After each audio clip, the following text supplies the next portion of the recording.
السلام علیکم ورحمۃ اللہ وبرکاتہ۔ ایک بڑھیا کا قرآن سے عشق۔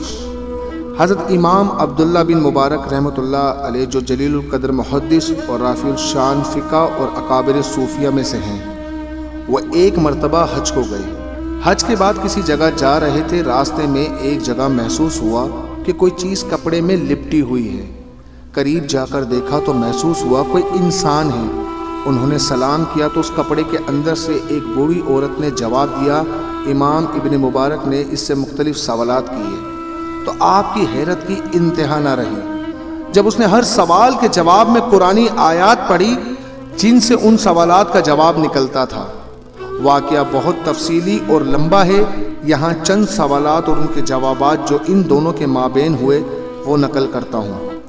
امام صاحب نے پوچھا کہ تم یہاں کیا کر رہی ہو؟ وہ کہنے لگی، اللہ جس کو گمراہ کر دے اس کا کوئی رہنما نہیں۔ امام صاحب نے سمجھ لیا کہ یہ راستہ بھٹک گئی ہے، اس لیے پوچھا کہاں جانا چاہتی ہو؟ اس عورت نے قرآن کی آیت پڑھی، پاک ہے وہ ذات جس نے اپنے بندے کو رات کے وقت مسجد حرام سے مسجد اقصی تک سیر کرائی۔ آپ سمجھ گئے کہ یہ مکہ سے بیت المقدس جا رہی ہے اور راستہ بھٹک گئی ہے۔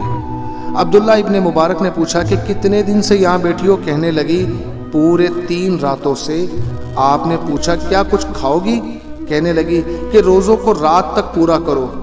حضرت ابن مبارک رحمۃ اللہ علیہ فرماتے ہیں کہ میں راستے میں ترنم سے شعر پڑھنے لگا تو اس بڑھیا نے کہا، قرآن میں سے جو ہو سکے پڑھو۔ اس طرح جتنے سوالات حضرت عبداللہ ابن مبارک نے کیے، وہ عورت ہر سوال کا جواب قرآن کی آیت ہی سے دیتی۔ جب وہ اس کے بیٹوں کے پاس اس کو پہنچا چکے تو ان سے پوچھا کہ تمہاری ماں کیا قرآن کے سوا کچھ نہیں بولتی؟ تو اس کے بیٹوں نے بتایا کہ ہماری ماں نے عہد کیا ہے کہ قرآن کے سوا کچھ نہیں بولوں گی، اور یہی حالت ان کی 40 سال سے ہے۔ اللہ اکبر! کیا عشق و محبت ہے قرآن سے؟ اس طرح قرآن سے محبت ہو، یہ قرآن کا دوسرا حق ہے۔ مسلمانوں، یہ شارٹ ڈاکومنٹریز آپ تک پہنچائیں گے انشاءاللہ۔ 2 سے 3 منٹ کی کوشش کریں گے یہی ڈاکومنٹری آپ کے ساتھ ہم شیئر کریں، اس سے آپ کو واقعات سننے میں بھی اچھا لگے گا اور آپ کے علم میں بھی اضافہ ہوگا۔ اپنی دعاؤں میں ہمیں یاد رکھیے گا۔ ملتے ہیں اگلی ویڈیو میں، تب تک کے لیے اپنا بہت سارا خیال رکھیے گا۔ السلام علیکم ورحمۃ اللہ وبرکاتہ۔